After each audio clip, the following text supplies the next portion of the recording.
All right, so this Knife Thoughts video is going to be about buying GEC knives. And this is a video that a lot of people have requested and have asked for in different ways. And it's something that's going to be a little different than my normal videos in that I'm not going to be showing a specific knife, but rather talking about this topic in general. And the first thing I want to say is that I understand the frustration. There are a lot of people who are really frustrated with the difficulty that they have getting the GEC knives that they want and getting them at a price that they think is fair. So the first thing I want to talk about on that topic is the fact that there's kind of a sentiment that I see a lot that GEC is purposefully as kind of a marketing tactic, restricting the number of knives that they make. And why don't they just make more knives to fit the demand? And the fact is that they aren't doing that. I really, I don't know Bill Howard's mind, but I really don't think that they are purposefully restricting the number of knives of each pattern or handle material that they make with a goal of, bolstering their desirability in secondary market prices. Now, that's not to say that high secondary market prices don't make for, a healthy market for GEC from GEC's perspective, but I don't think that they're doing that. And the reason for that is because, first of all, I don't think that they need to. They're going to sell the knives that they make, even if they're making, I think, twice as many knives at the same price that they're selling them at. So that's the first thing. They could still sell them if they made more. The second thing is that I really don't think that they can make more, or at least in the same way that they're currently making them. So GEC is a small business. It's a small factory. I don't know exactly how many employees they have, but it's not a huge company. I've, been there a bunch of times and seen the factory, seen them, making knives, and there's maybe 10 people on one level at a time or something like that. That's probably not, all the employees, but at one time on one of the floors, of the two floors. And they do use old machinery, so it's not 100% automated. In fact, it's very, very little parts of the process, or very few parts of the process are automated.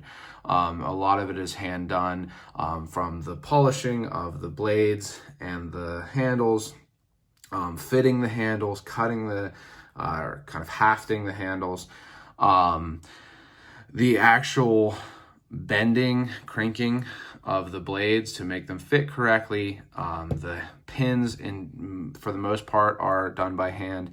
There's a lot of hand processes.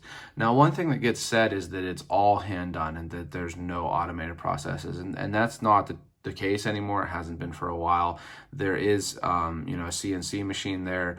A lot of the blades are ground by CNC now instead of by the old grinders, and you can see that really easily, and I actually hear it on this Northwoods. There's CNC grind lines, and I don't think that's a huge deal. I mean, it's just, automating one of those processes is probably a good thing for keeping the heat treat from being affected by the grinding and things like that. But anyway, it is in large part done by hand. It's done by real people in Titusville, Pennsylvania, and I think that they are making the knives as quickly as they can while keeping the same quality. So that's the first thing I wanted to address, is that I really don't think there's a conspiracy, a concerted effort to restrict the number of knives that go out. So the second thing I wanted to talk about is from a dealer perspective. Now, I'm not a GEC dealer. I don't know the exact prices that they pay for the knives as a dealer price, but from what I have been told and seen, the price that most dealers charge, which is what people are used to and everything, is, so for example, like $80 some, I believe, on a 62, which is the only recent run really of the things here. That's a good example, is really not a big markup. And specifically in comparison to something like a modern knife, I believe it's a much smaller markup on GECs, percentage-wise. I don't think that they're making a huge profit on each knife as the dealer. In fact, I'm somewhat surprised that more dealers haven't done what some are doing, which is upping the price slightly. So some have done slightly. Traditional pocket knives, who I really like traditional pocket knives. I think they're doing a really great job of, getting more knives out there. They bought all of the fixed blades from GEC's factory store and are selling those and things like that. They do a great job on social media. Their prices were like $5 more or something than most of the other dealers for a while. And basically, it's just paying for shipping. It's not a big deal, in my opinion. Now, recently, Gunstock Jack Knives has increased their prices somewhat, a little bit more than that. For example, the little Rattler that's coming out right now. Other places, I think it was like $70, something like that, and maybe a little bit more. And at Gunstock Jack, it was more like $88. So some stores are doing that, but that's not actually a new thing. There are other dealers.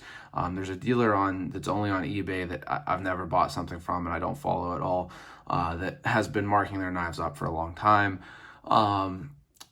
The dealer Country Knives has been marking up the knives for a long time, actually like 100% markup in a lot of cases, so I don't suggest buying from them. Another thing that people have kind of criticized, and this is my point here, is Kiefer Cutlery. Gary Kiefer has put knives on eBay on auctions for a little while now. All of those things, I think, are things that people are really disagreeing with in a lot of cases, or in some cases. And it's okay with me. I think that it's not that cool. I don't like to see the 100% markup, where something like a 62 that's $80 would be $160. I don't think that it's worth that, and the secondary market prices don't reflect that. But putting something up for auction on eBay, if somebody's willing to pay that, yes, it does exclude some people who would like to get it at a more, median price, but it allows the people who are willing to pay a little bit more to get them when they are really difficult to get. Something like marking it up a few dollars to pay for the shipping, like traditional pocket knives or C. Reisner cutlery, no problem at all with that. And even Gunstock Jack, I think that I will say that one of the downsides to them upping their prices is that they, for whatever reason, always get the knives first from GEC. I think because they're the farthest from GEC is what I've read on Blade Forums. They get shipped first. So the only thing I dislike about that is that if they get them first, put them up for a price, and people don't realize that price is going to be like, a good bit higher than other dealers, people might pay that, not realizing that they're paying an upcharge for, Gunstock Jack getting it a little earlier. I'm not saying that I think that you shouldn't go buy knives from Gunstock Jack Knives. That's the one example of a dealer upping the price that I'm a little bit wary of, because I like to see what other dealers are charging first, rather than jumping on that and ending up paying $20 more or something like that. But if you get it, that's great. Which brings me back to the main theme here, is how do you actually get these knives? So whether or not you're willing to pay, secondary market prices, it can be difficult to get GEC knives. Some of the older ones, like these two and this one, even on the secondary market, you might just not find them very often. And then the newer ones, like these two, they sell out super quickly in a lot of cases before they even go up for sale. And they're just hard to get, right, on the primary market. So the first thing I want to say is that I most often get my knives, my GEC knives, by reserving them. And the main places I do that are Blue Creek Cutlery, Ken at Blue Creek Cutlery. I've just been buying from him for a long time. Originally, I bought from Bob Andrews of Old 100 Collectibles, and unfortunately he passed away. And I had started buying from Ken at Blue Creek a little bit before that, but it was one of those things where it was sad, and he was a big part of the Blade Forums community of the traditional pocket knives. So, but I've been buying from Ken at Blue Creek Cutlery for a long time and have had a lot of good service from him. I've met him at the Rendezvous, and he just does email reserves. And I don't want to say that it's not helpful to me in getting a reserve that I have been buying from him for a long time. Another thing that I think people have an issue with is that long time, or old boys or boys club, the people who've been involved in GEC or buying GECs longer have a better chance of getting the knives. And the fact is that is probably true. I think that it's not something that you can really disagree with. I probably get a reserve.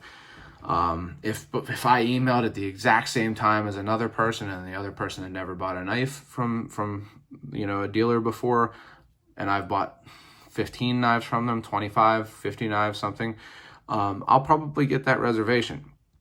And I don't think that there's anything wrong with that. I know that this is something that might irritate some people, but if the reserves are received at the same time, so the email is received at the same time, I think that it's reasonable for the reservation spot to go to the person who has been a loyal customer. It's just how businesses work, right? If someone has been a loyal customer, you want to, give them good customer service because they'll keep coming and buying whatever from you. So that's one of those things that being a newer person into GEC, in the case where you email at the same time as another person, you might lose out that reservation, and that can be very frustrating. But I do think that is still the best way to reserve the knives, is by emailing ahead of time when you find out about the knife. So I want to take a second to go to a screen recording here of the best way to find out about that. And the best way to find out when new knives are coming out from GEC is on Blade Forums. And I actually heard about GEC on Blade Forums in What Knife Are You Carrying thread in the normal forum, but there's a specific sub-forum for traditional knives, and you can go down and click on traditional knives and fixed blades, folders and fixed blades, and that'll take you to the sub-forum dedicated to traditional knives. And once you get there, you'll see that there are a whole bunch of different threads with all kinds of information about different GEC knives specifically and knife topics related to traditional knives. But really the best place to look is the Let's Talk GEC. This is where a lot of the discussion about GEC, as well as when new things are being released, a lot of it is first talked about here. There are specific threads also, but this is the best place. So if you do follow Blade Forums and the traditional knife sub-forum, you should, be notified and be aware of new GEC knives coming out pretty early. In fact, earlier than if you follow GEC's website. One note on GEC's website, don't go to greateasterncutlery.com. It is, I guess, their public website, but the much, much more useful website is greateasterncutlery.net. That's where they post the production schedule updates and things like that. But usually Blade Forums will have, kind of let the news out about an upcoming knife before the production schedule is updated officially. The second best place, even before GEC's website, is Facebook. There are a lot of great Facebook groups for traditional knives. I am a moderator or administrator of Great Eastern Cutlery Club, so check that one out. I think it's a really, really good Facebook group. There's also just plain Great Eastern Cutlery. There's a traditional knife exchange, slip joint paradigm, all kinds of different ones. And there's probably several good ones that I'm involved in that I'm not mentioning.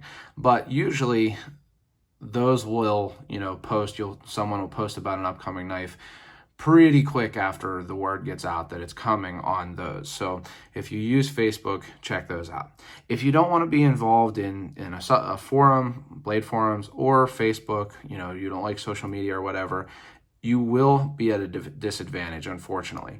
But you can still follow the greateasterncutlery.net website, and when they post a production update, you can go there.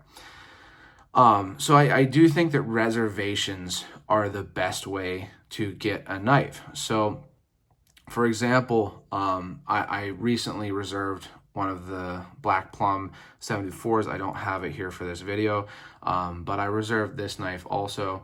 And other than email reserves, there are some people who do other styles, really namely, and the only one I'm thinking of right now is great collector knives.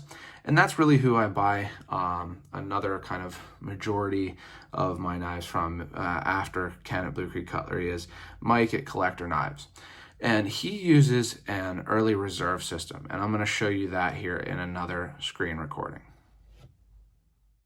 So to use the Collector Knives early reserve system, first you'll want to go to Collector Knives and make an account. I'm not going to show you mine here, but you can make an account and then you'll go to the menu and early reserves. And in the early reserves here, Mike uses a notification system using the Telegram app. So you'll have to download the Telegram app, and I know some people don't want to download apps or don't have a smartphone, but that's just the way he does it. And then you go to whichever product you want to reserve and you'll select that. And then once you get into the product, you'll be able to see the different materials, handle materials, and you can go over, and these reservations are closed, but you'll have different options, either sure, notify, or not interested, and then you mark what you are. And if you get the reservation, then you'll get an email from Collector Knives giving you the option to buy it with a password. So if you can get signed up for Mike's website and use the Telegram app, it's usually there's a lot of people who get the notification and try to reserve the knives, and it can be slow on the website, but that's another way that I've had success recently with reserving knives, even ones that I haven't been able to reserve from other places like Blue Creek Cutlery, or every now and then I'll also reserve a knife from JSR Sports and more. So I really do like that system. And then the other main system other than reserves is drops. And I would say that drops are one of the things that I think frustrates people a lot, because you can really try to get in on a drop. You can be at your computer and whatever, be ready, and still miss it. And that's the downside to it. The upside is that it does kind of take out some of that old boys club or whatever, where the people who've been buying the knives from that dealer for a long time have an advantage. When there's a drop, it's basically the knives all go up on the website at the same time. Either when they'll go up or you don't. And whoever purchases them first gets them. So some examples of that are Northwoods knives, and I'm trying to get this video out today before this drop. There is a drop of Northwoods knives on the 35, the GEC 35 frame, an Indian River Jack, the first time GEC has made it. It was previously made by Queen at 4 p.m. today, November 11th, 2020. So check that out if you want to get what may be but we're not sure, may be the last Northwoods made by GEC, at least for a while. And Northwoods, kind of notoriously, I guess, goes a drop system. You can't reserve a Northwoods knife. You have to purchase it when they're dropped. And I actually have been pretty hit or miss. I have tried to get in on some runs and not purchase them quick enough. I was very happy to get in on this one. This is the Heritage Jack, because it is so tied in with the history of the brand of Northwoods. I have a full article and video on this knife, so check that out at knifethoughts.com if you haven't already. But they can be hard to, actually purchase the knife. You can get it in your cart and somebody can check out before you're able to, and you miss it. And the only really good advice I have for that is a couple things. First of all, make sure if you're using your phone or computer, whichever, that you don't have a whole bunch of other, things using internet, or if you're on Wi-Fi, that you're not downloading or uploading something, or, watching Netflix. That's something where it probably doesn't make a huge difference, but it could slow down your connection, and make it less likely that you get there in time. Another thing is using Apple Pay or Google Pay. They seem to be quicker in the checkout process. especially than typing your card in. That will usually be too slow. And even than PayPal, in my experience, it's better to use Apple or Google Pay. Now, I know not everybody has that, and it can be frustrating that it does work better than just using a credit card, but it's just one of those things. I believe when I got this knife that I used Apple Pay, and it was quicker. So with drops, and there's several different other than Northwoods that do drops. Notably, Traditional Pocket Knives has been doing drops. And I think, again, that Austin is doing a really good job of notifying people of when those are, and, doing the best he can with the website and everything. And the same thing with Jay at Knives Ship Free. Both of them have really good websites and really good social media presence. And I think that is something that not all traditional knife dealers have, and it is appreciated, especially someone like me who uses social media probably a lot more than I should. So there are other dealers that use drops, and to be honest, I just haven't bought knives from them. I do buy knives from Traditional Pocket Knives and Knives Ship Free when I can, and actually, in the case of Knives Ship Free, non-traditional knives also. But so there's the reserves, there's drops, and then there are knives that you can get without having to deal with either of those things. I want to talk about that. So this is the first GEC knife that I got. This is a TC Barlow. This is a knife now that, if they ever are made by GEC again, is going to be difficult to get. Very difficult, I would say. Difficult even for me. And I usually have a lot of success. And they're just very popular. But when I bought this knife, it had sat on a dealer's shelves for at least a week. And this was in 2013. So that was very common a few years ago. But it still happens. The 97s are still on dealer shelves. And even this knife, which is even more recent, it is a knife made in 2020. This is the 62. And this knife specifically, the Unicorn Ivory, is still available. And I believe other versions are too. So be aware that maybe you don't want the patterns that are available on shelves. Maybe that's why they're still available on shelves. But there are GEC knives that you can get without having to go through the reservation or drop process, like the 62. And I think that people probably could avoid some frustration if they looked around. Really, don't just go to, GB Knives and Blade HQ and, any of the other places I've mentioned. There are a lot of GEC dealers, probably more, as in some people have discussed this recently, probably more than maybe you would expect or think there should be, because it makes it so that each dealer only gets 10 or 15 knives of each pattern. So look around, do some searches on the internet, and you might be able to find something you're looking for if it's been made relatively recently. The last thing I want to talk about is buying knives on the secondary market. So this is something that has changed somewhat recently. For a long time, you were able to get some pretty good deals on the Blade Forums exchange. So I'm going to go again to a screen recording real quick. So to get to the exchange on Blade Forums, you can scroll down to the exchange, and then you'll want to go to For Sale by Individuals. And this is where there's all kinds of different types of knives that people sell, but in this, you'll want to go to the traditional slip joints and old-timey knives. And then, as you can see, there's lots of GECs for sale, as well as different kinds of traditional knives, but you'll find all kinds of things from newer releases to older ones as well. So if you follow that Blade Forums exchange, you can, sometimes still get good deals. Here is one that I got. This was a little while ago, a few years ago, but I thought that I got a really good price on this. It's an older knife, it's stainless steel, it's stag, and it is something where you might be able to get something like that, a good deal. And especially true for users, I think, on the the Blade Forums exchange.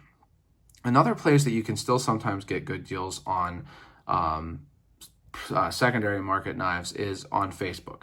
Now, not everywhere. Some groups and stuff have inflated prices, but you can still find good deals. Now, one thing that I'm going to give my opinion on, and this is something that people can have different opinions. This is my opinion, and I'm pretty much sticking to it.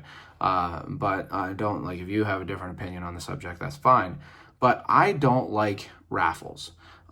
First of all, they are in themselves gambling, right? You're paying money to get a chance at a knife.